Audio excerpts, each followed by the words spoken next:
साथियों, तो इसके आगे हम लोग स्टार्ट करते हैं इतिहास पर ही, यानी इतिहास का जो मैंने तीसरा चैप्टर कहा था वैदिक कालीन सभ्यता के विषय में, उसका प्रश्नकोश छूटा था। इसके पहले आपने देखा था थियरी हम लोगों ने पढ़ी थी।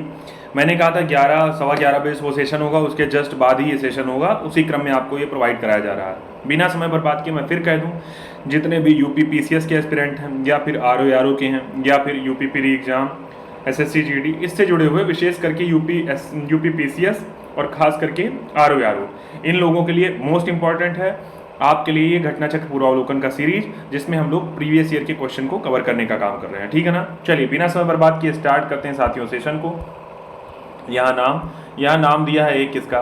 पहला प्रश्न लिखा है आर्य जो थे, ये शब्द इंगित करता है किसका, निर्जाति समूह का, यायावरी का, श्रेष्ठ का या फिर भाषा समूह का। पूछ रहा है आर्य किसका इंगित करते, यानी आर्य शब्द जो है किसकी ओर इशारा करता है। आईएएस के एग्जाम में पूछा गया क्वेश्चन है, यहाँ देखिए आईएएस के एग्जाम में पूछा गया, तो ये क्वेश्चन का उत्तर हो जाएगा। आईएएस पीसीएस दोनों में पूछा गया क्वेश्चन है, इसका हो जाएगा आर्य का अर्थ होता था श्रेष्ठ। आज बात ध्यान में, तो इसका डी वाला ऑप्शन सही। देखिए यहाँ तमाम बातें, जैसे आर्य की विषय में बात करेंगे, यहाँ कह रहा तमाम लोग इसकी विषय में चर्चा करें। वैदिक साहित्य में आर्य मतलब श्रेष्ठ, शिष्ट, सज्जन, या फिर नैतिक अर्थ में कहेंगे महाकुल, कुलीन, सभ्य, साधु आदि के रूप में हुआ है। सायणाचार्य नाम के जो ने हैं, उन्होंने अपने ऋग्भाष्य में आर्य का अर्थ लिखा है कि विज्ञ, यज्ञ, विज्ञ, श्रोता, आदरणीय, सर्वज्ञ, गंतव्य, उत्तम वर्ष, मनु, कर्मयुक्त, कर्मानुष्ठान से श्रेष्ठ आदि बताया है। यह इसका अर्थ पूरी तरह से आप जानेंगे, तो आर्य का अर्थ श्रेष्ठ होता है। नेक्स्ट पे आते हैं। नेक्स्ट क्वेश्चन लिखा है क्लासिकीय जो संस्कृति है उसमें आर्य शब्द का अर्थ क्या है। लोअर पीसीएस में पूछा गया। देखिए यहाँ पे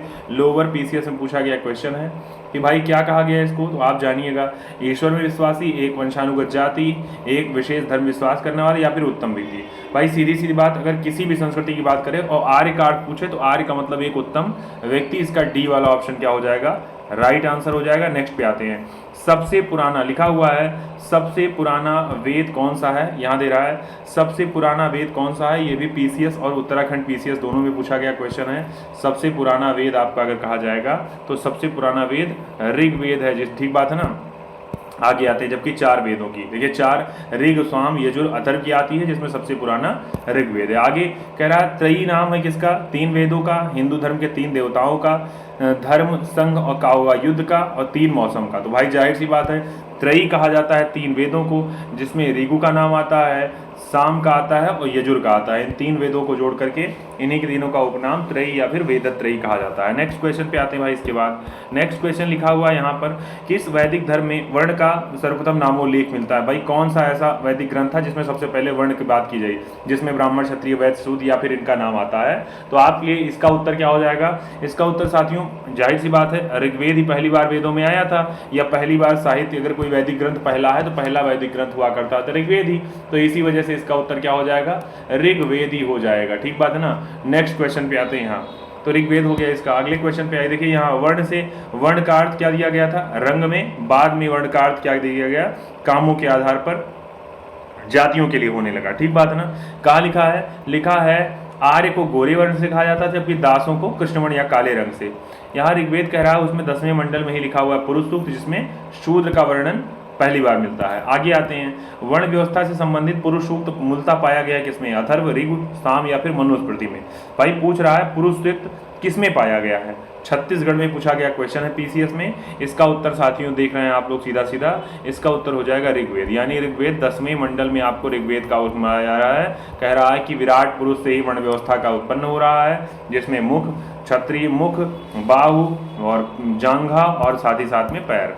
अगले पे आते हैं। फिर यही क्वेश्चन, अथर्व, ऋग, यजु और साम 4 वेदों की बात कर रहा है। 4 में कह रहा है किस किस चीज की बात की गई है। देख के सोचिए। अथर्ववेद मैंने कहा था, तो जितनी प्रकार के टोने टोटके ये सब बातें हैं, तो ये सब अथर्ववेद में ही है ना। तो आप आ जाइएगा बलिदान विधि पर। ईश्वर की महिमा बताई गई है ऋग्वेद में। सामवेद में अगर कहेंगे तो सामवेद जो है आपका संगीत से संबंधित है, जबकि यजुर्वेद आपका संबंधित है औषधियों से संबंधित है ना। तो इसका ऑप्शन कौन सा है, यहाँ देखिए वही व्याख्या, ए वाला ऑप्शन सही। कह रहा अथर्ववेद जो है ये औषधियों संबंधित है। अच्छा एक सेकंड, उल्टा हो गया। अथर्ववेद औषधियों से, ऋग्वेद में ईश्वर की महिमा, यजुर्वेद में कर्मकांड या फिर बलि विधि इसी में है, और सामवेद में संगीत का उल्लेख है। नेक्स्ट क्वेश्चन पे आते हैं साथियों। आज का टारगेट ये है कि इतिहास का अगर ये तीसरा चैप्टर है तो तीसरा चैप्टर हम लोग कवर कर लेंगे ताकि आगे हम लोग चर्चा करेंगे नेक्स्ट पे। अगले पे आते हैं भाई। इसके बाद का जो क्वेश्चन है यहाँ लिखा हुआ है, फिर वही बात, सूची का मिलान करना है। ऋग, यजु, साम और यजुर या अथर्व में किसका उल्लेख मिलता है। तो भाई जाहिर सी बात है, अगर कहेगा कि भैया हो तंत्र मंत्र जादू टोना किसमें मिल रहा है, तो ये मिल जाएगा अथर्ववेद में। स्तोत्र और प्रार्थनाएं ये मिल जाएंगी आपकी किसमें, ये मिल जाएंगे ऋग्वेद में। आपसे कह रहा है यजुर्वेद में मिल जाएगा स्तोत्र और कर्मकांड मिल जाएंगे, जबकि सामवेद में संगीत स्तोत्र मिलेंगे। आते हैं व्याख्या पे। कहाँ लिखा हुआ है, लिखा जो है ऋग्वेद है उसमें 1028 सूत्र हैं, 10 मंडल हैं और 10,552 ऋचाएँ हैं या श्लोक हैं। आगे कह रहा है यजुर्वेद जो है इसमें स्तोत्र और कर्मकांड का उल्लेख है, जबकि सामवेद मूलतः संगीत में है, संगीतमय यानी कि पद्य में है। इसके पुरोहित जो थे उनको उद्गाता कहा जाता था। अथर्ववेद में कुल 20 अध्याय, 730 सूत्र, यानी अथर्ववेद में आप तंत्र मंत्र और वशीकरण की बातें पाते हैं। नेक्स्ट क्वेश्चन पे आते हैं। लिखा है निम्नलिखित 4 वेदों में से किस एक में जादुई माया। तो भाई पीसीएस झारखंड में पूछा गया क्वेश्चन है। अगर जादू टोने की बात करेंगे तो आप पा जाएंगे अथर्ववेद में जादू टोने का पाते हैं उल्लेख। अगले में आते हैं भाई। लिखा है ऋग्वेद में कितनी ऋचाएं हैं। तो यहाँ क्या कह रहा है, ऋग्वेद में मंडल, सूक्त और ऋचाएं। तो मंडल हैं कितने, 10 मंडल, सूक्त हैं 1028, जबकि 10,552 क्या हैं ऋचाएं। तो इसका चारों का चारों ऑप्शन गलत। ये क्वेश्चन छत्तीसगढ़ के पीसीएस एग्जाम में पूछा गया क्वेश्चन है। अगले पे आते हैं। इसके बाद लिखा हुआ है ऋग्वेद स्तोत्रों का संकलन करता है या फिर ऋग्वेद में शब्दों का संकलन है, कथाओं का या फिर युद्धों का। ये क्वेश्चन आपको आरओ के एग्जाम में पूछ लिया गया था 2016 में। कह रहा है ऋग्वेद में किसकी व्याख्या आप पाते हैं। तो भाई जाहिर सी बात है ऋग्वेद में अगर पाने की बात करेंगे तो हम लोग ऋग्वेद में स्तोत्र पाए हैं ना, यानी स्रोत लिखा है स्तोत्रों को पाए हैं ना। याद होगा आपको 10 मंडल, 1028 सूक्त और साथ ही साथ में 10,552 ऋचाएं, यानी उसमें प्रार्थनाओं का उल्लेख या मंत्रों का उल्लेख हम लोग पाते हैं। नेक्स्ट क्वेश्चन पे यहाँ लिखा हुआ है, क्वेश्चन आपके स्थान में लिखा है ये सूची मिलान करना है। ऋग्वेद, सामवेद, यजुर्वेद और अथर्ववेद ये सारे इन लोगों के ब्राह्मण ग्रंथ हैं, इन ग्रंथों के ब्राह्मण ग्रंथ है। पूछ रहा है इसमें आपको क्रम बताना है कि किसका कौन सा होगा। अगर आपको याद होगा मैंने कहा था शतपथ के विषय में, तो सीधी सीधी बात शतपथ आपको यजुर्वेद में मिला था, जबकि ऐतरेय का नाम आपने मिला था कि ऐतरेय का उल्लेख मिल गया था ऋग्वेद में। तो हम क्रम मिलाते हैं। ऋग्वेद हो जाएगा ऐतरेय, शतपथ हो जाएगा आपका यजुर्वेद में, बचा सामवेद का, तो सामवेद का हो जाएगा गोपद और अथर्ववेद का हो जाएगा पंचावेश। व्याख्या पर आते हैं। यहाँ क्या लिखा है, सामवेद देखिए यहाँ लिखा है ऋग्वेद का ऐतरेय ब्राह्मण ग्रंथ, सामवेद का पंचविश ब्राह्मण ग्रंथ, अथर्ववेद का गोपद और यजुर्वेद का शतपथ ब्राह्मण ग्रंथ। नेक्स्ट पे आते हैं। नेक्स्ट क्वेश्चन लिखा है कौन सा ब्राह्मण ग्रंथ ऋग्वेद से संबंधित है। ऐतरेय ब्राह्मण, गोपद ब्राह्मण, शतपथ ब्राह्मण या फिर तैतरीय ब्राह्मण। पूछ रहा है कौन सा ब्राह्मण ग्रंथ ऋग्वेद से संबंधित है। इसका उत्तर आप देख के लगा ले जाएंगे। यानी अगर ऋग्वेद से पढ़ रहा है तो ऋग्वेद में आपका ऐतरेय ब्राह्मण का ग्रंथ का संबंध है किससे, ऋग्वेद से। एमपीपीसीएस में पूछा गया क्वेश्चन 2017 में था। नेक्स्ट क्वेश्चन पे आते हैं। यहाँ लिखा हुआ है अलग अलग नाम, जैसे कह रहा है ऐतरेय और कौशिकी ये दोनों ऋग्वेद से संबंधित हैं, पंचविश और तांड्य ये दो तथा जैमिनी ये सामवेद से हैं, शतपथ यजुर्वेद से है, जबकि गोपथ आपका हो रहा है अथर्ववेद से। नेक्स्ट क्वेश्चन पे गोपथ ब्राह्मण ग्रंथ का संबंध है, आरओ की एग्जाम में पूछा गया क्वेश्चन है साथियों 2014 में। गोपथ का संबंध आपको मिल जाएगा किसके, इससे जस्ट पहले अभी आपने देखा गोपथ का उल्लेख मिल रहा है अथर्ववेद से, तो सी वाला आंसर इसका हो जाएगा राइट। अगले क्वेश्चन पे आइए, उत्तर आप लोग भी दीजिए। लिखा निम्नलिखित में से कौन शुक्ल यजुर्वेद की संहिता है, कौन सी, वाजसनेयी, मैत्रायणी, तैत्तिरीय या फिर काठक। मैंने कहा अगर आप एक बार में तुरंत उत्तर न दे पाया करिए तो आप पुश कर दिया करिए, वीडियो को पढ़ लिया करिए तब उत्तर दिया करिए ना, या स्पीड इसकी स्लो कर लिया करिए, दोनों तरीके से आप चीज़ों को कर सकते हैं। पीसीएस के एग्जाम में पूछा गया क्वेश्चन है शुक्ल यजुर्वेद किसकी संहिता, शुक्ल यजुर्वेद जो है उसकी संहिता वाजसनेयी, तैत्तिरीय, मैत्रायणी या फिर काठक क्या है भाई। 15 नंबर प्रश्न इसका उत्तर बताना है कि शुक्ल यजुर्वेद की संहिता का नाम क्या हो जाएगा। तो याद करे रहिएगा साथियों, ये जो तैत्तिरीय होगा यही होगा शुक्ल यजुर्वेद, एक सेकंड, जो वाजसनेयी होगा यही होगा शुक्ल यजुर्वेद की संहिता। तो इसका ए वाला ऑप्शन राइट, पीसीएस 2018 का क्वेश्चन आपका सही हो गया। अगले क्वेश्चन पे आते हैं भाई। अगले क्वेश्चन पे यहाँ लिखा हुआ है सर ये शुक्ल यजुर्वेद जो था कि जो संहिता है वाजसनेयी संहिता, और शुक्ल यजुर्वेद की 2 शाखाएं हैं, एक है कण्व है, एक मध्यान्ह है। वाजसनेयी संहिता जो है ये पूर्णतः पद्य शैली में है, इसमें गद्य का प्रयोग नहीं हुआ। अब आप जान गए शुक्ल यजुर्वेद जो है इसी की संहिता का नाम वाजसनेयी संहिता है। आपने कहा था वेदों के 4 अंग हो सकते हैं, जिसमें आपको संहिता मिला था, आरण्यक मिला था, ब्राह्मण मिला था, ठीक बात है ना, अलग अलग नाम आपको मिले थे, तो ये आप बात कर रहे हैं उसी क्रम में वाजसनेयी एक प्रकार की संहिता है। अगला लिखा है ऋग्वेद का कौन सा मंडल सोम को समर्पित है, 7वां, 8वां, 9वां या फिर 10वां। किस मंडल में सोमदेव को समर्पित है? तो याद होगा बीपीएससी के क्वेश्चन में पूछा गया, बीपीएससी के एग्जाम में 1997 में पूछा गया क्वेश्चन है। ये 9वां मंडल जो होगा आपका, इसी में किसका उल्लेख है? सोम देवता का उल्लेख मिल जाएगा। देखिए 114 सूक्त इस मंडल में किससे संबंधित हैं? सोम देवता से संबंधित हैं। जबकि बात करें 9वें मंडल की, तो इसको लिखने वाले व्यक्ति अंगिरस हुआ करते थे और अन्य ऋषि ने इसका लेखन किया था। अगले पे आते हैं, ऋग्वेद संहिता का 9वां मंडल पूर्णतः किसको समर्पित है? तो जाहिर सी बात आप जान गए, ये जो पौधे, ये सोम नाम के जो देवता हैं, इस पेय पर नामकृत जो देवता हो रहे हैं, इनको समर्पित है आपका ये ऋग्वेद का 9वां मंडल, जिसको रचना कर रहे हैं अंगिरस नाम के ऋषि और उनके साथ कुछ सहयोगी ऋषि मिलकर। बीपीएससी में ये भी क्वेश्चन 95 में पूछा गया। अगले पे आते हैं, यज्ञ संबंधी नियम विधानों का पता चलता है किससे? ऋग, साम, यजुर या फिर ब्राह्मण से। भाई यज्ञ संबंधी उल्लेख अगर आपको पाना है तो जाहिर सी बात आप चले जाएंगे किसके पास? आप चले जाएंगे किस वेद के पास?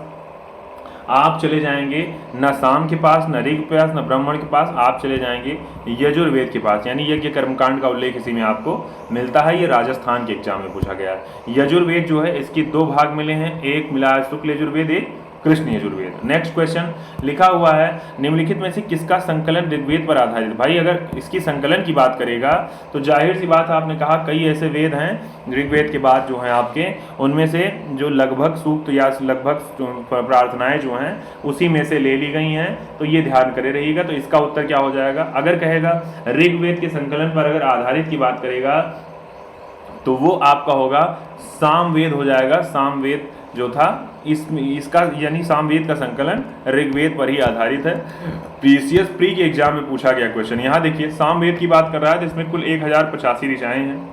कह रहा है सामान्य मत 75 की बात करता है, जबकि कुछ विद्वान मानते हैं कि 99 को छोड़कर बाकी जितनी है वो सब ऋग्वेद पर है। अब बेसिक समझ आपको इससे हो गई कि भाई कुछ भी हो, लेकिन इसका मतलब हो गया सामवेद ऋग्वेद पर ही आधारित है। अगले पे आते हैं, अगला लिखा हुआ है, ये लिखा हुआ है भारत के किस एक स्थल की खुदाई से लौह धातु के प्रचलन के प्राचीनतम प्रमाण मिले हैं? कौशाम्बी, तक्षशिला, अतरंजी खेड़ा या फिर हस्तिनापुर। पूछ रहा है कौन सा स्थल की खुदाई हुई और पता चल रहा है लोहा धातु का प्रचलन का प्रमाण मिल रहा है, तो ये आपका कौन सी स्थान हो जाएगा?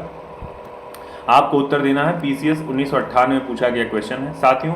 इसका उत्तर जो हो जाएगा वो हो जाएगा अतरंजी खेड़ा। व्याख्या पर आते हैं यहाँ पर अतरंजी खेड़ा के।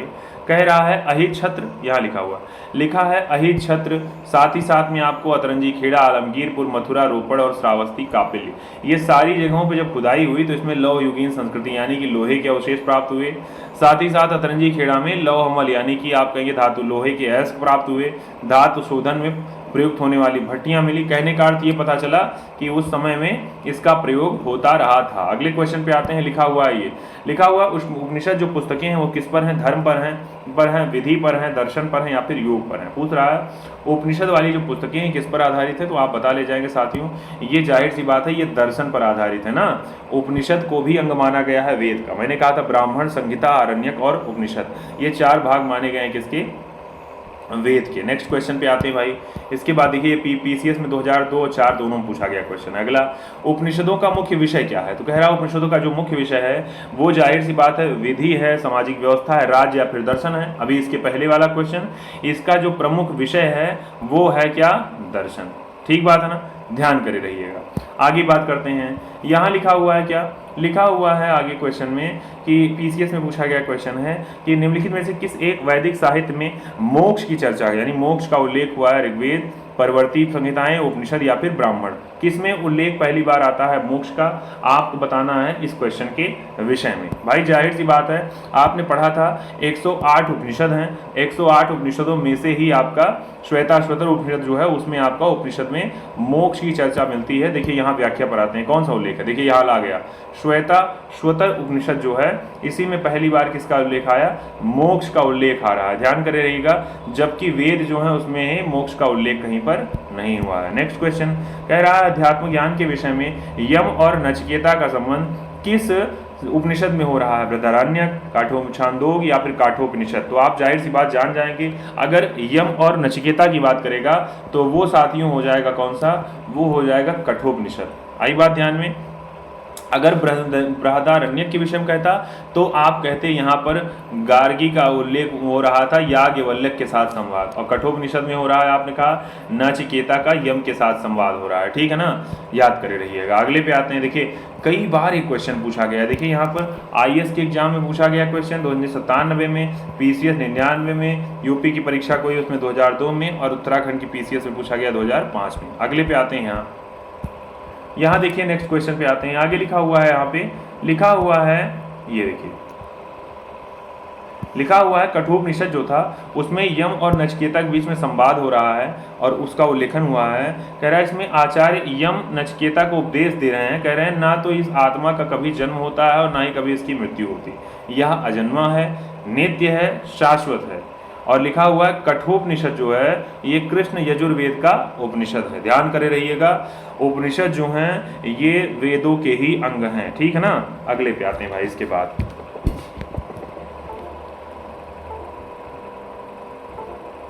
नेक्स्ट पे आते हैं भाई। इसके बाद लिखा है नचिकेता का आख्यान का उल्लेख मिलता है किसके साथ, यानी नचिकेता जो है इनका अगर उल्लेख पाया जाएगा तो पूछ रहा है किसके साथ मिलता है, तो इनका मिलता है जो यम और नचिकेता का संवाद है अथर्ववेद, कठोपनिषद, बृहदारण्यक या फिर शतपथ। आप सीधे सीधे बता देंगे सर कि ये जो कठोपनिषद है जो यजुर्वेद का शुक्ल है, जो ये कृष्ण यजुर्वेद का उपनिषद है, इसी में हम पहली बार नचिकेता और यम के विषय में संवाद पाते हैं। ये भी पीसीएस मेंस में पूछा गया है। अगला, उपनिषद काल के राजा अशुपति शासक थे, काशी के, पांचाल के, कैकेय के या फिर विदेह के। भाई पूछ रहा है आपसे उपनिषद काल में जो राजा अशुपति थे वो कहाँ के शासक थे, तो इसका उत्तर आपको बताना है। देखिए इसका पीसीएस में पूछा गया क्वेश्चन, ये भी 99 में क्वेश्चन है, और इसका उत्तर साथियों क्या हो जाएगा, इसका उत्तर हो जाएगा बी वाला, कैकेय हो जाएंगे। यानी कैकेय हुआ करते थे अशुपति, जो अशुपति राजा अशुपति जो थे वो कैकेय के राजा हुआ करते थे। अगले पे आते हैं। लिखा हुआ है यहाँ पर तमाम बातें, यहाँ लिखा हुआ उपनिषद में जो राजाओं का वर्णन आया है, विदेह के राजा जनक,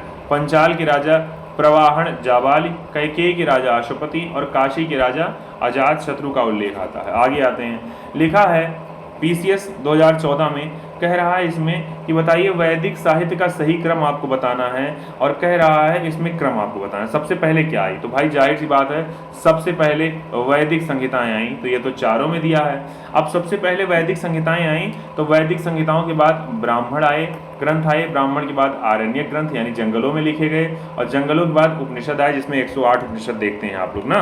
हर वेद का अपना अपना भाग और हर भाग का अपना अपना उपनिषद होता था। अगला आते हैं यहाँ पे। लिखा हुआ है आरंभिक वैदिक साहित्य में सर्वाधिक वर्णित नदी, यानी सबसे ज्यादा किस नदी का उल्लेख हुआ। बेसिक बात, आईएएस के प्री एग्जाम 1996 में पूछा गया क्वेश्चन है, आपको याद हो जाएगा यहाँ से सारी चीजें कि सर आरंभिक काल में जो वैदिक साहित्य है इसकी जो सबसे प्रसिद्ध नदी थी, यानी सबसे ज्यादा सर्वाधिक वर्णित अगर सबसे ज्यादा किसी का नाम आया तो वो सिंधु नदी का उल्लेख सबसे बाद आया, सबसे ज्यादा आया। सबसे पवित्र नदी में गंगा सरस्वती का उल्लेख आता है, गंगा का 1 बार और यमुना का 3 बार उल्लेख आता है। आगे आते हैं यहाँ पर, तो ये वाला सही निकल गया। इसी वजह से सिंधु को क्या कहा गया, चूंकि आर्थिक दृष्टि से बड़ी महत्वपूर्ण, तो इसे हिरण्याई भी कहा गया। मैंने फिर कहा स्पीड आपको ज़्यादा लगेगी तो आप स्पीड को कम करके देख सकते हैं बाद में। दूसरी बात, अगर आप क्वेश्चन जल्दी बढ़ जा रहा है, स्किप हो रहा है, तो आप क्या करिएगा, वीडियो को पॉज कर लीजिएगा, उसके बाद आप देखिएगा, तब आपका भाई तब आसानी से आप उत्तर दे सकते हैं आराम से।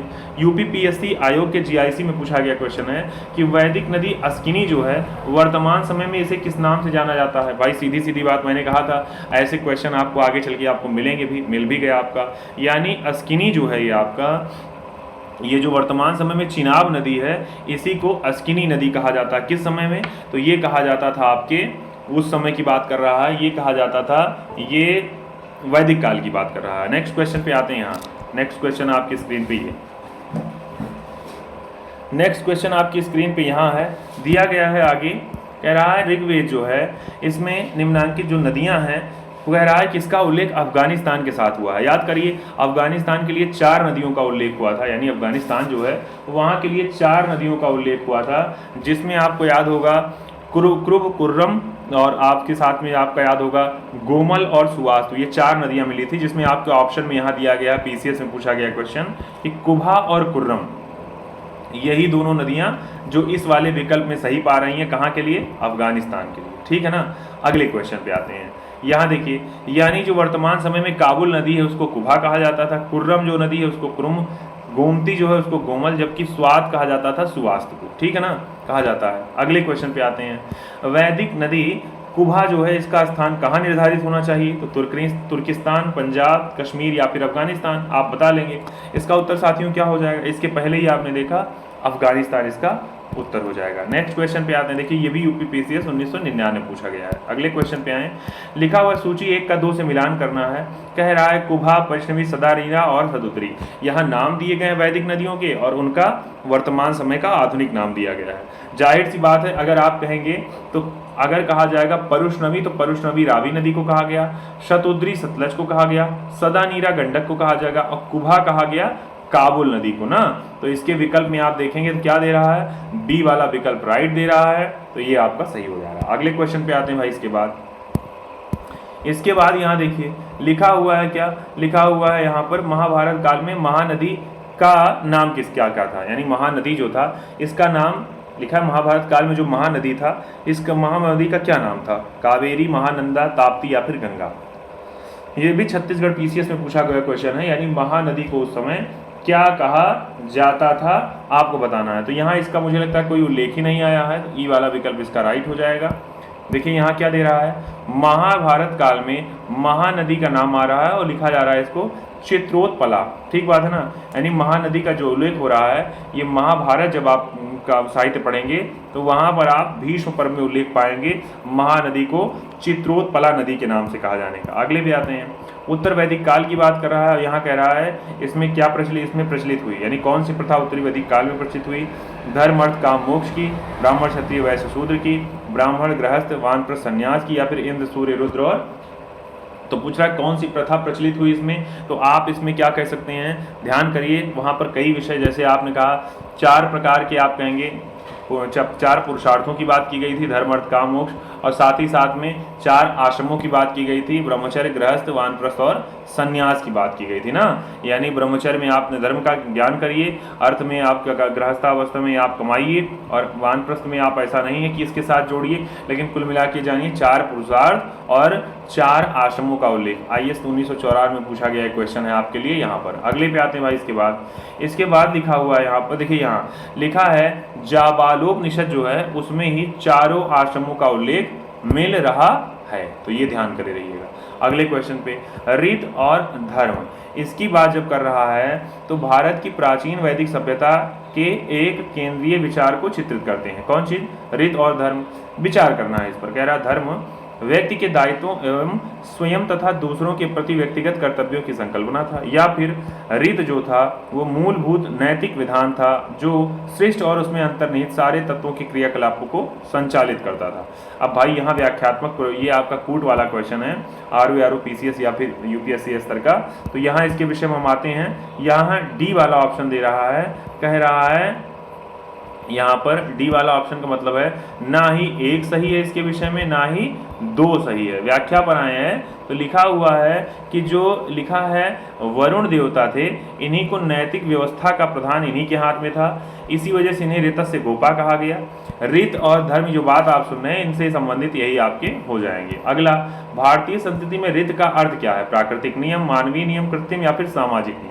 भाई रीत की अगर बात करेगा तो सीधी सीधी बात, जो प्राकृतिक नियम होंगे उन्हीं को रीत कहा गया। मैं आशा करता हूं आप लोग अपने साथ घटनाचक्र पूर्वावलोकन ओपन करके बैठे होंगे, या नहीं कर रहे होंगे तब भी मेरे साथ आप मन लगाकर पढ़ने के लिए तैयार हैं। इस वजह से मैं आपके बीच में लगातार चीज़ों को प्रोवाइड करा रहा हूँ। अगले क्वेश्चन पे आते हैं।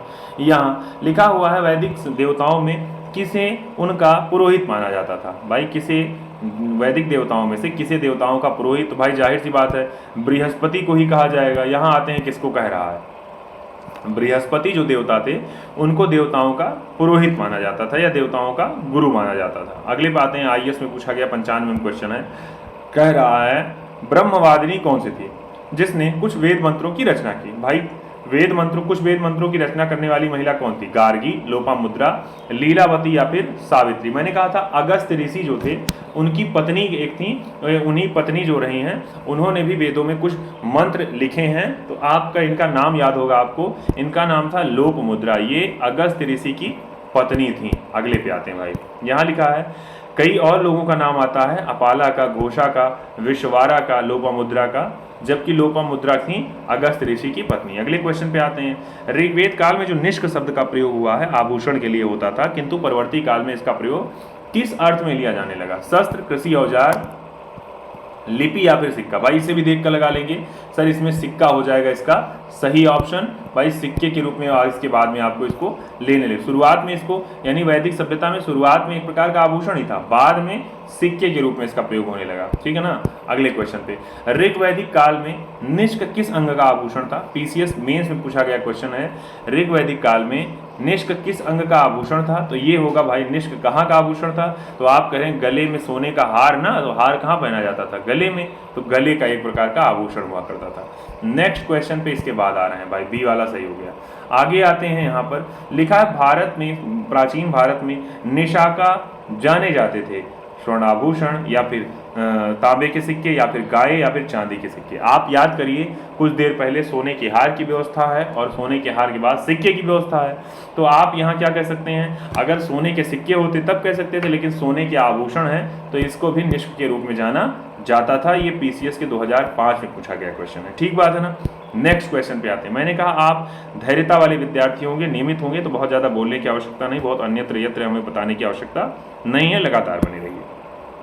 यहाँ देखिए निष्क ग्रीवा में पहना जाता था ना। लिखा है बोगाज कोई जो एशिया माइनर है वहाँ से जो अभिलेख प्राप्त हुआ, पूछ रहा है ये मध्य एशिया और तिब्बत के मध्य एक व्यापारिक केंद्र था, या फिर कह रहा है यहाँ से प्राप्त अभिलेख जो है वहाँ पर वैदिक देवताओं का उल्लेख मिलता है, साथ ही साथ वेद के मूल ग्रंथों की रचना यही हुई थी। पूछ रहा है इसमें से कौन सा बोगाज कोई के विषय में सही है। आपको याद होगा यहाँ पर 4 देवताओं का, वैदिक देवताओं का उल्लेख मिला, जिसमें इंद्र, वरुण, मित्र और नासत्य का उल्लेख मिला था। ये 4 वैदिक देवताओं का उल्लेख इसमें हुआ था, तो इसका हो जाएगा ऑप्शन बी वाला राइट ऑप्शन। साथियों समय सेशन लंबा है, समय कम है, इस वजह से आपके विषय में बहुत ज़्यादा देर रुकने का काम नहीं किया जा रहा है। अच्छी बात यह है कि समय भी पेपर के लिए कम है, तो आप वीडियो को धीरे कर सकते हैं, तेज भी करके देख सकते हैं, लेकिन अगर वीडियो बना करते समय हम यानी क्लास के समय में अगर फालतू बात करेंगे तो बाद में चीज़ें नहीं अच्छी लगती हैं। आते हैं यहाँ पे, देखिए क्वेश्चन पीसीएस और बीपीएससी दोनों में पूछा गया क्वेश्चन है, यानी उत्तर प्रदेश के आयोग में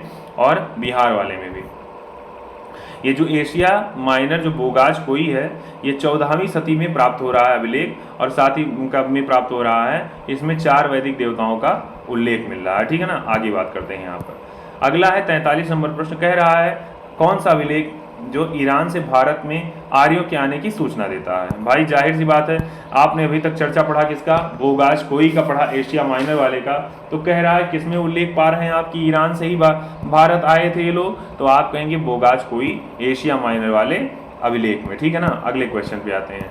लिखा हुआ है 44वीं सदी ईसा पूर्व का एक अभिलेख जिसमें वैदिक देवताओं का वर्णन है प्राप्त हुआ है, तो भाई जाहिर सी बात है यही आपका फिर से वही नाम कौन सा हो गया, बोगाज कोई। सोचिए फिर से एक क्वेश्चन आपका पीसीएस में पूछा गया क्वेश्चन है। आगे आते हैं, आगे लिखा है लिखा है निम्नलिखित में से किसने आर्यों के आदि देश के बारे में लिखा था। भाई आर्य आदि देश से आए, इसके विषय में कौन कह रहा था, शंकराचार्य, विवेकानंद, एनी बेसेंट या फिर बाल गंगाधर तिलक। तो आपको याद होगा आदि देश का ही अर्थ उत्तरी ध्रुव को माना गया था, तो उत्तरी ध्रुव या आदि देश अगर कहे तो इसका मानना इनका बाल गंगाधर तिलक का था। पीसीएस में पूछा गया क्वेश्चन 1996 में। अगले पे आते हैं, कह रहा है जिस ग्रंथ में पुरुष मेघ का मामला नहीं है, पुरुष सूक्त का हम लोग यहाँ जानते हैं, तो यहाँ 4 विकल्प दिए गए हैं, देखते हैं इसकी व्याख्या क्या है। देखिए यहाँ स्टार लगा दिया गया है, यूपी पीसीएस में पूछा गया क्वेश्चन है। कह रहा है पुरुष मेघ जो हुआ करता था ये अश्वमेघ की तरह एक यज्ञ हुआ करता था। कह रहा है यह शुक्ल जो यजुर्वेद है उसके शतपथ ब्राह्मण में जब आप जाएंगे तथा कृष्ण यजुर्वेद के तैत्रीय ब्राह्मण में जाएंगे वहाँ पर वर्णित मिलेगा। यानी जितने तीनों विकल्प हैं ये सब गलत हैं, इसी वजह से ये आपका गड़बड़। अगर शतपथ ब्राह्मण होता तो सही निकल जाता। यानी आप समझ रहे हैं यहाँ पर क्या हो रहा है, यहाँ पर आपका ये चारों विकल्प गड़बड़ होगा। यहाँ पर होना चाहिए था शतपथ ब्राह्मण या फिर आपका होना चाहिए था तैत्रीय ब्राह्मण। अगले पे आते हैं, क्या शतपथ ब्राह्मण में उल्लिखित राजा विदेह माधव से संबंधित ऋषि कौन थे? यानी राजा विदेह से संबंधित कौन से ऋषि थे? तो आपको याद होगा, यहाँ याद क्या होगा, ये तो हम लोग नहीं पढ़े थे, लेकिन यहाँ देखते हैं, ना भारद्वाज थे, ना विश्वामित्र थे, ना वशिष्ठ थे, तो कौन थे? ये गौतम ऋषि थे, यानी ऋषि गौतम। याद होगा आपको सांख्य दर्शन वाले गौतम ऋषि राहुगण, यही हुआ करते थे, राजा विदेह माधव से संबंधित ऋषि हुआ करते थे। ठीक है ना। अगले क्वेश्चन पे आते हैं। लगातार बने रहिए, साथियों को शेयर करते रहिएगा भाई। अब अगले में देखिए, बहुत बड़ी व्याख्या इसकी लिखी हुई है, लेकिन यहाँ आते हैं। लिखा है, उत्तर वैदिक काल में निम्नलिखित में से किन को आर्य संस्कृति का धुरी समझा जाता था? किसे? चारों विकल्प आप पढ़िए और आप उत्तर दीजिए, मैं नहीं बोलूंगा। बताइए भाई उत्तर।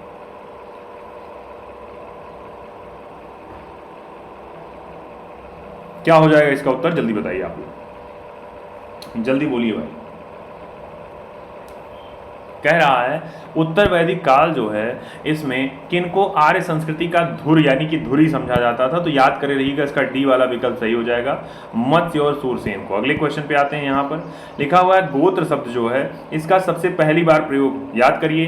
गोत्र का अर्थ पहले किया जाता था गायों को रखने, यानी गोधन जहाँ इकट्ठा किया जाता था उसको, बाद में गोत्र का समुदाय के लिए होने लगा। तो पूछ रहा है इसका पहला उल्लेख अथर्ववेद, सामवेद, यजुर्वेद या फिर ऋग्वेद में किसमें आता है गोत्र का उल्लेख? इसका उत्तर आपको देना है कमेंट सेक्शन में। साथियों फिर आपसे बात करें, आपको समय मैं दे रहा हूं, इसके उल्लेख की जब आप बात करेंगे तो ये हो जाएगा आपका ऋग्वेद में ही सबसे पहले गोत्र शब्द का उल्लेख आया है। आगे बात करते हैं। गोत्र का अर्थ होता था गोष्ठ, यानी गोष्ठ का अर्थ होता था वह समूचा स्थान जहां समूचा गोधन पाला जाता था, कुल समूचे कुल का गोधन पाला जाता था। अगला लिखा है, अब गोधन का मतलब होता है गायों से प्राप्त होने वाली चीजें, चाहे दूध हो सकता है, चाहे दही, चाहे घी, कुछ भी हो सकता है, जो भी आप गायों से। पूर्व वैदिक जो आ रहे हैं उनका धर्म प्रमुखता कैसा था? भक्ति का, प्रकृति पूजा यज्ञ का, मूर्ति पूजा यज्ञ का, या फिर प्रकृति पूजा और भक्ति का?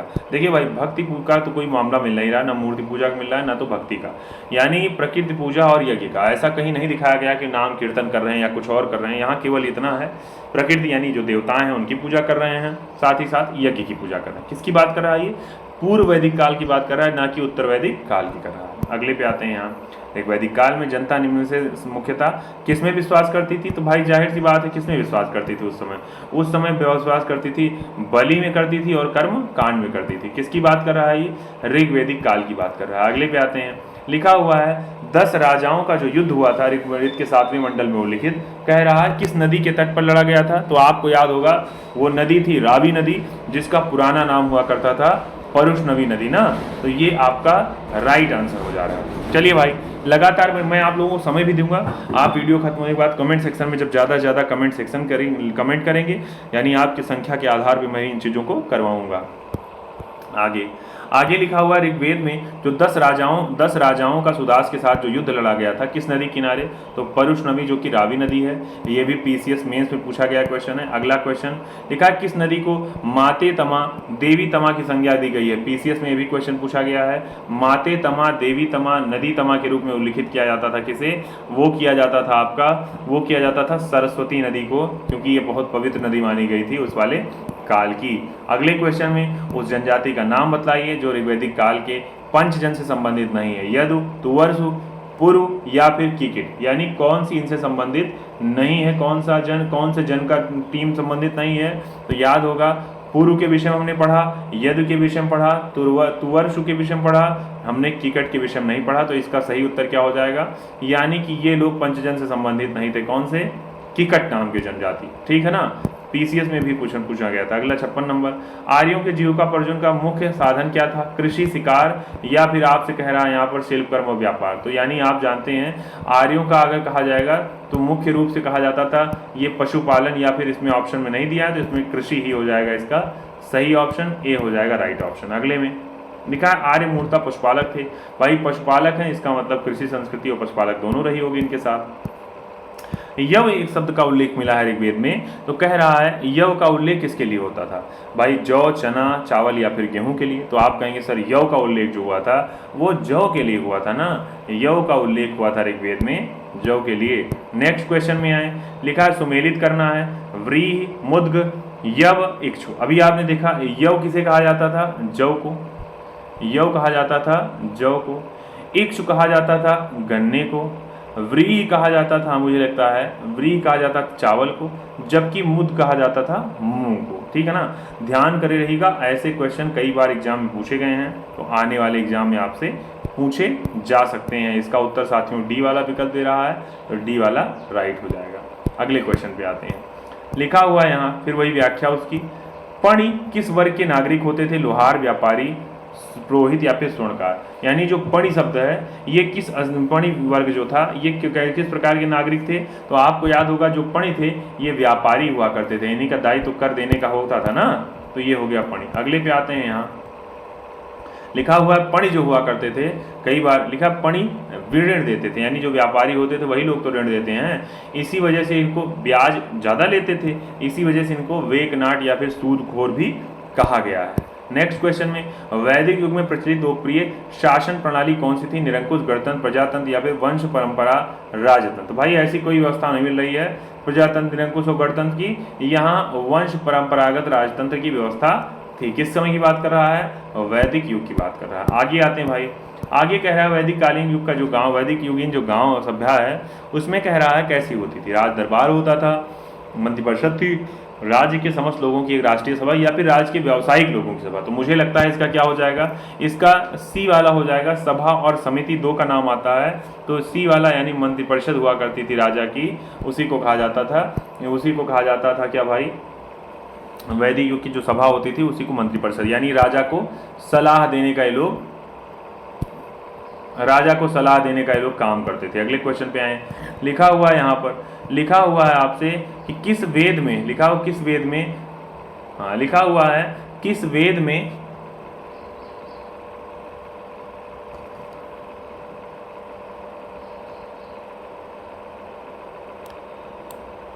चलिए लिखा हुआ है किस वेद में सभा और समिति को प्रजापति की दो पुत्रियां कहा गया? तो प्रजापति की दो पुत्रियां अगर किसी को कहा गया है तो ये कहा गया है अथर्ववेद में। अथर्ववेद जब आप पढ़ते हैं तो उसी में सभा और समिति को प्रजापति की दो पुत्रियां कहा गया है। नेक्स्ट क्वेश्चन पे आए। यहाँ लिखा हुआ है वैदिक, ठीक बात है ना, यानी अथर्ववेद की बात कर रहा था। वैदिक ऋग्वैदिक जनसभा को न्यायिक कार्यों से संबंधित थी। ऋग्वैदिक जो जनसभा थी, पूछ रहा है सभा थी, विधाता, समिति या उपयुक्त में सभी। कौन सी ऐसी संस्था थी जो न्यायिक कार्यों से संबंधित थी? तो न्यायिक कार्यों से अगर आप कहेंगे संबंधित कोई संस्था है तो वो जो संस्था है राजा का मंत्रिपरिषद यानी कि सभा हुआ करती थी। यानी ऋग्वैदिक जनसभा जो न्यायिक कार्यों से थी तो वो सभा शब्द जो है यही हुआ करती थी। अगला, यानी सभा, समिति और विधत ये तीन प्रकार की जनतांत्रिक संस्थाएं हुआ करती थी ऋग्वैदिक काल में। सभा का संबंध न्यायिक कार्यों से। ऋग्वेद में सभा का उल्लेख कितनी बार हुआ है? 8 बार हुआ है। अगले पे आते हैं। यहाँ आयुर्वेद लिखा है, अर्थात जीवन का विज्ञान का सर्वप्रथम उल्लेख किसमें मिल जाता है? आरण्यक, यजुर्वेद, सामवेद या फिर अथर्ववेद। PCS 94 में पूछा गया क्वेश्चन है कि आयुर्वेद अथवा जीवन का विज्ञान का उल्लेख सर्वप्रथम कहाँ मिलता है? तो आप बता ले जाएंगे कहाँ मिलता है भाई। इसका उल्लेख लास्ट वाले मैंने कहा अथर्ववेद में ही, कर्मकांड, जादू टोना जो भी है सब वहीं मिलता है, वहीं पर आयुर्वेद का पहली बार उल्लेख मिलता है। नेक्स्ट क्वेश्चन पे आते हैं। लिखा हुआ है ऋग्वैदिक धर्म कैसा था? बहुदेववादी, एकेश्वरवादी, निवृत्तवादी या फिर अद्वैतवादी। ये भी PCS के एग्जाम में पूछा गया क्वेश्चन है। ऋग्वेद का जो धर्म था वो किस प्रकार का हुआ करता था? तो साथियों आप जानते हैं इसमें किसी एक देवता का नाम, यानी 4 देवता ऐसे आपने पढ़े थे, बाकी 33 कोटि के देवता आपने पाए थे, तो ये बहुदेववाद की व्याख्या कर रहा है ना। नेक्स्ट क्वेश्चन की बात करते हैं यहाँ पर कि आकाश के अलग देवता, पृथ्वी के अलग देवता, और आप कहेंगे दूसरी बात किसकी?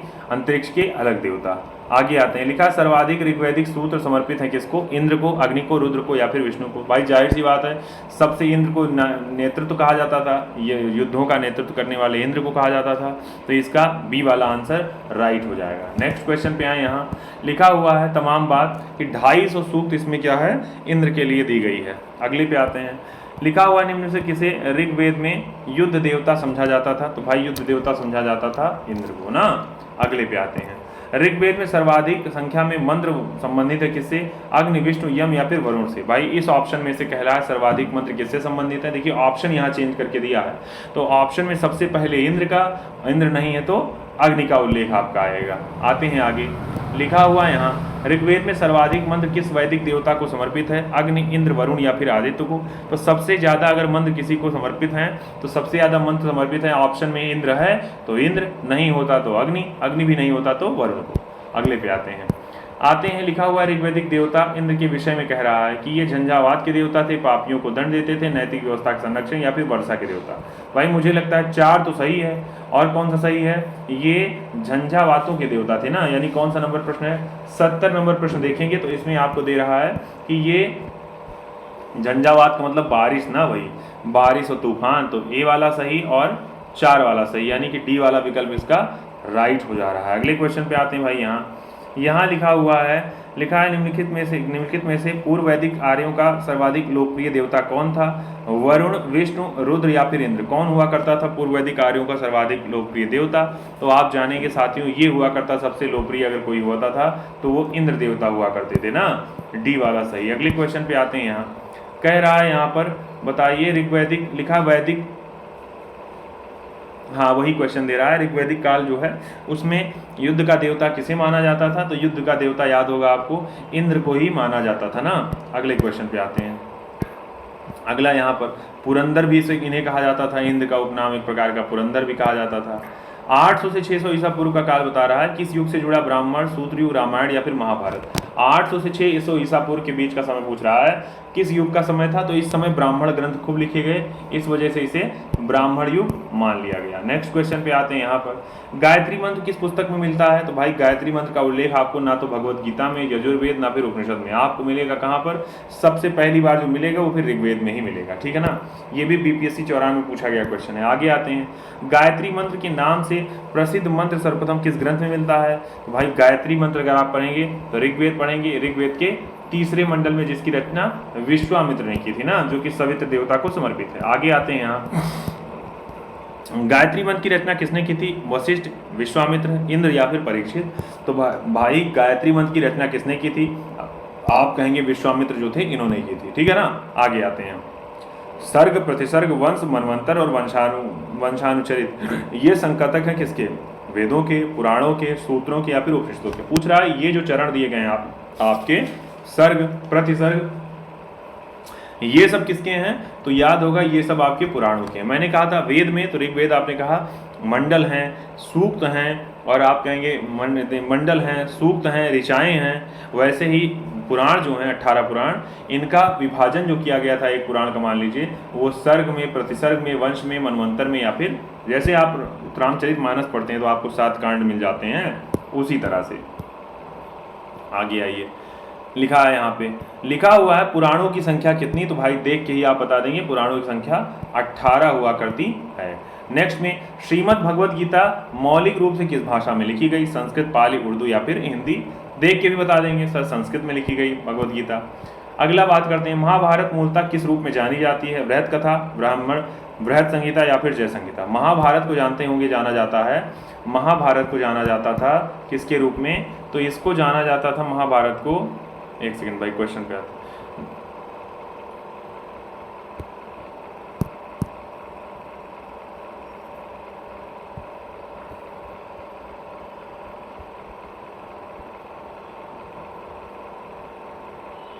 महाभारत को जय, भाई महाभारत का एक प्रकार का उपनाम और था, उसको जय संहिता भी कहा जाता था, तो डी वाला ऑप्शन इसका सही, आरओ के एग्जाम में पूछा गया क्वेश्चन है।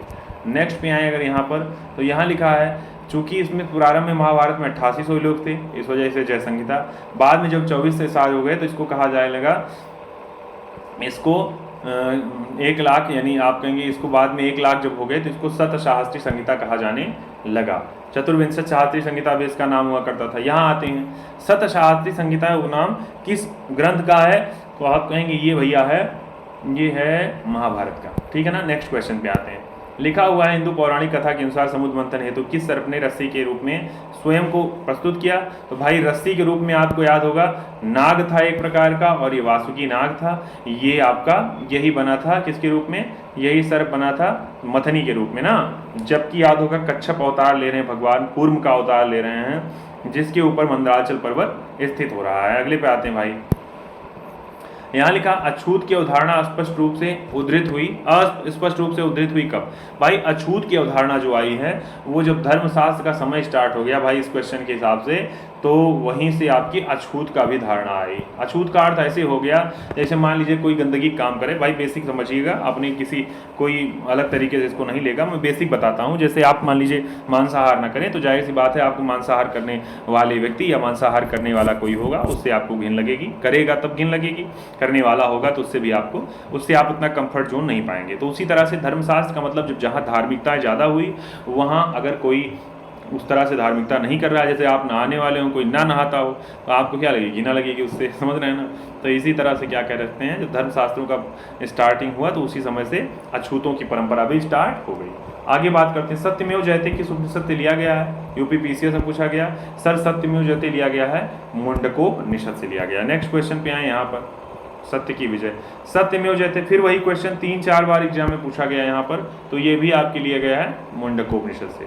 लास्ट के क्वेश्चन में हम लोग चल रहे हैं, कह रहा है भारतीय प्रतीक पर उत्कीर्ण जो सत्यमेव जयते है ये कहाँ से लिया गया। सोचिए एक ही क्वेश्चन कई बार आप पढ़ रहे हैं, तो ये भी लिया गया है कहाँ से, मुंडकोपनिषद से। अगले पे आते हैं भाई, यहाँ तमसो माँ ज्योतिर्गमय जो है ये कथन है मूलतः कहाँ से लिया गया है, उपनिषदों में, पुराणों से, महाकाव्यों या फिर षड दर्शनों से। पूछ रहा है तमसो माँ ज्योतिर्गमय का प्रमाण, ये कथन कहाँ से लिया गया है, ये लिया गया है उपनिषदों से, यानी असतो माँ सद्गमय, तमसो माँ ज्योतिर्गमय, मृत्यो माँ मतम गमय। ठीक बात है ना, यानी सभी सुखी हों, ठीक बात है ना, यानी ईश्वर से कहा गया है कि हे प्रभु हमको अस्तोमा सदगमय, हमें बुराई से अच्छाई की तरफ ले जाइए, तमसोमा जो तम से अंधेरे से उजाले की तरफ ले जाइए, मृत्यु और मृत्यु से अमृत की तरफ ले जाइए, ये प्रार्थना की जाती है ईश्वर से।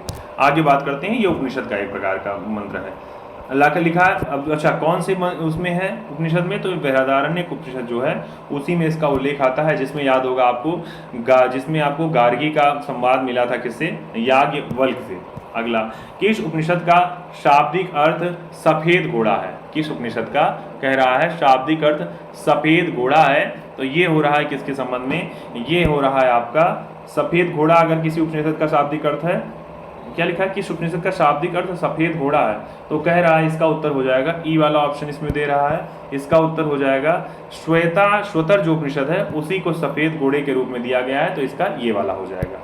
अगले क्वेश्चन पे साथियों आते हैं, सत्यकाम जाबाल की जो कथा है अनब्याही माँ होने का जो लांछन को चुनौती देती है, ये इसका उल्लेख किसमें पाते हैं, इसका उल्लेख आप पाते हैं छांदोग्य उपनिषद में पा जाते हैं। ठीक है ना, अगले पे आते हैं, ये देखिए सत्यकाम जाबाल लिखा, सत्यकाम जाबाल जो थे ये महर्षि गौतम के शिष्य थे, जिनकी माता जाबाला थी, भाई माता के नाम पर इनका, और चूंकि अनब्याही माँ थी और इस वजह से इनका जन्म हुआ था, तो बड़ा लांछन इसकी कथा पूरी तरह से आती है इसमें। अगले पे आते हैं, यहाँ ऋग्वेद की मूल लिपि क्या थी, भाई ऋग्वेद की अगर मूल लिपि की बात करेंगे तो संस्कृत की लिपि ही ब्राह्मी है, तो ब्राह्मी है। अगले पे आते हैं, यहाँ वैदिक कर्मकांड में होता शब्द का संबंध, भाई ऋग्वेद में जो पुरोहित हुआ करते थे उसको होता कहा जाता था, जबकि अगर बात करें यहाँ पे अवेस्ता ऋग्वेद में, और ऋग्वेद में समानता कैसी थी, अवेस्ता किस क्षेत्र में संबंधित है, याद होगा जेदम अवेस्ता, जेदम अवेस्ता किस भाषा का, पारसी धर्म का पवित्र ग्रंथ है।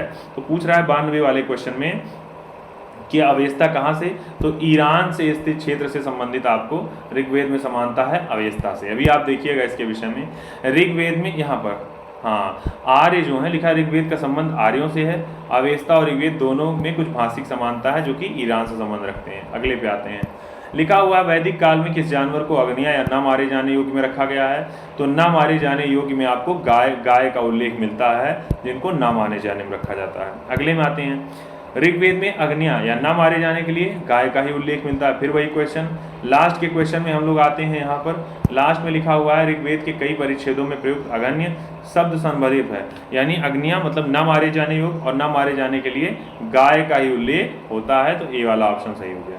नेक्स्ट पे आते हैं, यहाँ लिखा हुआ है यहाँ पर ऋग्वैदिक कालीन आर्य लिखा है, ऋग्वैदिक कालीन आर्यों और सिंधु घाटी के लोगों की संस्कृति के विषय में कह रहा है कि बीच अंतर के संबंध में कह रहा है, कथन आपको छांटना है कौन सा सही है, तो कह रहा है ऋग्वैदिक काल के जो आर्य थे वो कवच और हेलमेट का उपयोग करते थे, साथ ही साथ जबकि सिंधु घाटी सभ्यता के लोगों में इनका उपयोग का कोई साक्ष्य नहीं मिलता है। ऋग्वैदिक काल के जो लोग थे सोना चांदी और तांबे का ज्ञान था, जबकि सिंधु घाटी के सब लोग केवल तांबा और लोहे का ज्ञान था। मुझे लगता है ये गलत होगा, बी वाला गलत होगा, सी वाले माते ऋग्वैदिक कालीन आर्यों ने घोड़े को पालतू बना लिया था, जबकि इस बात का कोई साक्ष्य नहीं है कि सिंधु घाटी के लोग इस पशु को, अच्छा ऐसा नहीं है, ऐसा तो नहीं है। तो देखिए इसमें क्या दे रहा है, इसमें ए वाला ऑप्शन, इसमें कह रहा है अगर सही की बात कर रहा है ना, इसमें केवल ए वाला ही सही हो जाएगा, यानी कवच और हेलमेट का उपयोग करते थे जबकि सिंधु में नहीं लेते हैं। बाकी ये दोनों ऑप्शन इसके गलत हैं, तो इसका ए वाला विकल्प हो जाएगा राइट। अगले क्वेश्चन पे आते हैं। ऋग्वैदिक काल के प्रारंभ में निम्न में से किसे महत्वपूर्ण मूल्यवान संपत्ति समझा जाता था?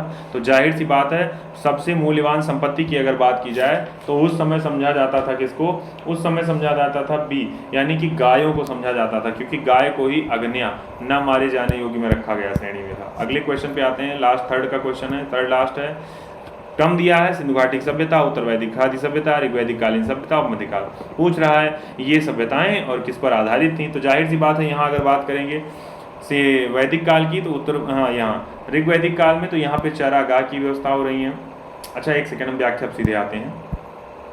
यहाँ पर लिखा है सिंधु घाटी जो सभ्यता है ये नगरीय हुआ करती थी, जबकि उत्तर वैदिक कालीन कृषक, ऋग्वैदिक चारागाह और जमींदारी का उल्लेख आप मध्यकाल में पाएंगे। लास्ट का सेकंड क्वेश्चन है, IAS 1996 में पूछा गया क्वेश्चन है, निम्नलिखित शब्दों में से कौन सा शब्द शेष 3 के वर्ग का नहीं है? कुल, वंश, कोश या फिर गोत्र। तो भाई आप पढ़ेंगे किसके विषय में? कुल, वंश, गोत्र तो पढ़ेंगे, कोश नहीं पढ़ेंगे ना, तो यही आपका अलग हो रहा है। संस्कारों की, यानी कुल कितने संस्कारों का उल्लेख किया गया था, यानी अपने यहाँ शास्त्रों में कुल कितने संस्कारों का उल्लेख किया गया था, यहाँ इसके विषय में पूछ रहा है। यानी जो गृह सूत्र है, गृह सूत्र जो है इसी में 16 संस्कारों का उल्लेख किया गया था, जो कि उपनयन से स्टार्ट होता था और लास्ट में आपका अंत्येष्टि तक चलता रहता था। ठीक बात है ना। अब ये कुल 100 क्वेश्चन हो गए। एक लास्ट क्वेश्चन है, जीविकोपार्जन हेतु वेद वेदांग पढ़ाने वाले अध्यापक को क्या कहा जाता था? इस क्वेश्चन का उत्तर साथियों आपको वीडियो खत्म होने के बाद कमेंट सेक्शन में देना है।